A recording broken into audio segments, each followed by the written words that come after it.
Sejumlah orang yang tergabung dalam organisasi Peradi Bersatu melaporkan pakar telematika Roy Suryo dan dua orang lainnya atas dugaan penghasutan di muka umum buntut tudingan ijazah palsu Presiden ke-7 RI Joko Widodo pada Kamis 24 April 2025. Ketiga terlapor dinilai telah membuat kegaduhan karena menuduh ijazah Jokowi palsu. Diketahui sejumlah orang dari Peradi Bersatu ini telah membentuk tim bernama Advokat Public Defender untuk membuat laporan polisi ke Barreskrim. Kendati demikian, setelah dilakukan komunikasi, Barreskrim Polri menyarankan agar laporan tersebut dibuat ke Polda Metro Jaya. Tim Advokat Public Defender, yakni Lehuman, mengatakan bahwa laporan ini perlu diajukan ke Polda Metro Jaya. Meski sudah menyampaikan bukti-bukti saat melapor, namun pihak kepolisian tetap meminta pelaporan dilakukan di Polda Metro Jaya sesuai lokus delikti atau tempat kejadian. Sementara itu, seorang anggota tim lain bernama Ade Darmawan mengatakan pihaknya sepakat untuk membuat laporan ini bukan atas tekanan dari siapapun termasuk kubu Jokowi. Sebagai informasi saudara, selain Roy Suryo, ada Dr. Tifauzia Tiasuma dan ahli digital forensik Rismon Sianipar yang juga dilaporkan ke polisi.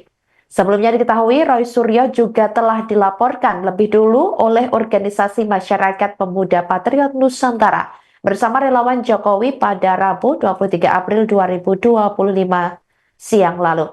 Dalam laporan tersebut tercatat 4 nama, yakni Roy Suryo, Dr. Tifauzia Tiasuma, dan ahli digital forensik Rismon Sianipar, serta satu orang lagi yakni Wakil Ketua Tim Pembela Ulama dan Aktivis atau TPUA yakni Rizal Fadilah. Terlalu cepatnya tanggapan daripada Mabes Polri yang akhirnya setelah melalui serangkaian konsul bahwa laporan ini perlu diajukan di Polda Metro Jaya. Jadi saat ini setelah kami menerima hasil daripada permintaan Mabes Polri untuk dibuka di Polda Metro Jaya. Jadi dari sini kami akan berangkat ke Polda Metro Jaya untuk membuka laporannya di Polda Metro Jaya. Karena lokusnya itu ada dua. Pertama lokus di Jakarta Pusat yang peristiwa tanggal 22 kalau nggak salah 2 hari atau 3 hari yang lalu. Kemudian yang kemarin lokus di Jakarta Selatan. Sehingga penanganannya biar lebih cepat disarankan oleh Mabes Polri ini adalah buka laporannya di Polda Metro Jaya. Nah, sudah dikoordinasikan di sana. Jadi kami akan berangkat ke sana untuk langsung membuka laporannya di Polda Metro Jaya. Itu dari saya. Jadi bukti-buktinya sudah kami serahkan ke pihak SPKT juga, Mabes Polri ya, termasuk beberapa tautan video serta link-linknya, terus kemudian beberapa alat buktinya itu sudah diterima dan itu mungkin besok akan diteliti lagi oleh Mabes Polri. Namun untuk LP-nya kita di Polda Metro biar lebih greget, ya kan? Nah, kita lihat nih RS dan kawan-kawan, ya kan?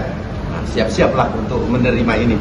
Karena kami tidak ingin, sekali lagi saya sampaikan bahwa harapan kami adalah demokrasi kebablasan jangan sampai mengkebiri demokrasi hukum di Republik ini. Bahwa boleh keterbukaan publik, boleh sah-sah saja membuka berpendapat secara umum. Siapapun, teman-teman juga media, kami pun sebagai aktivis dan juga advokat boleh berpendapat secara demokrasi, tapi tidak mengkebiri demokrasi hukum yang ada. Nah, jadi jangan juga sedikit-sedikit, wah ini membungkam demokrasi, tapi dia lupa untuk membungkam hukum, demokrasi hukum, bahwa bila tidak ada proses yang dilakukan oleh demokrasi kebablasan ini, maka demokrasi dia membunuh dan mengkebiri demokrasi hukum yang ada di Republik ini, yaitu supremasi hukum yang harus ditegakkan dengan cara-cara yang lebih beretika. Demikian, tanpa harus menjustifikasi, tanpa proses peradilan, ya. Oke? Pak. Di Jakarta Pusat ya, itu yang terkait peristiwa apa ya? Yang pada saat itu apa namanya, yang undangan daripada iNews.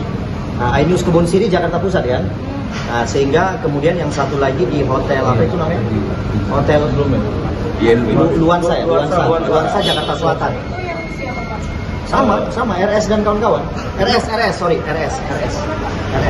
Saya inisial dulu aja. Jangan terlalu. Tapi kalian tahu kan siapa Ya. RS? Ya. Pernyataan mereka apa Pak? Pernyataan mereka.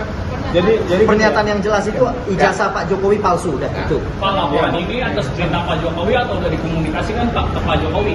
Oh tidak. Kita dari organisasi advokat. Kita mewakili organisasi advokat.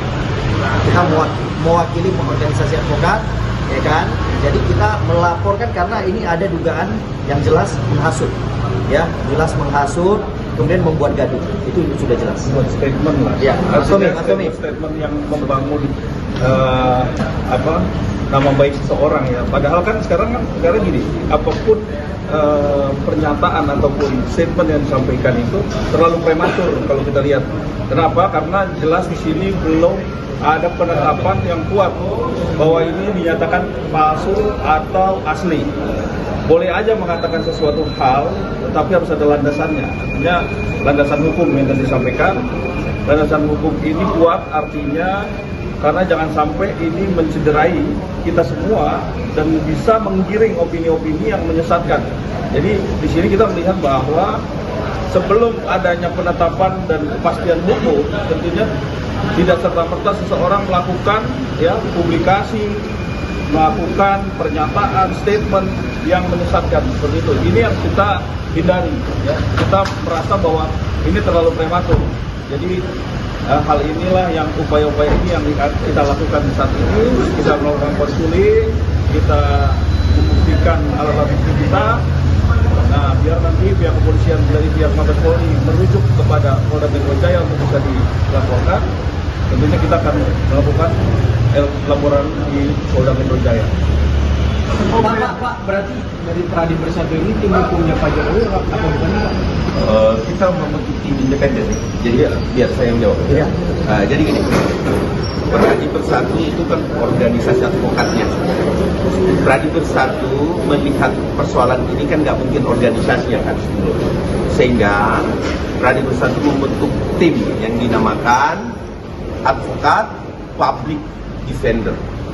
Advokat Public Defender ini adalah terkait isu-isu publik yang mengganggu stabilitas demokrasi hukum, maka itu harus kita lakukan tindakan, gitu ya. Download Tribun X sekarang, menghadirkan lokal menjadi Indonesia.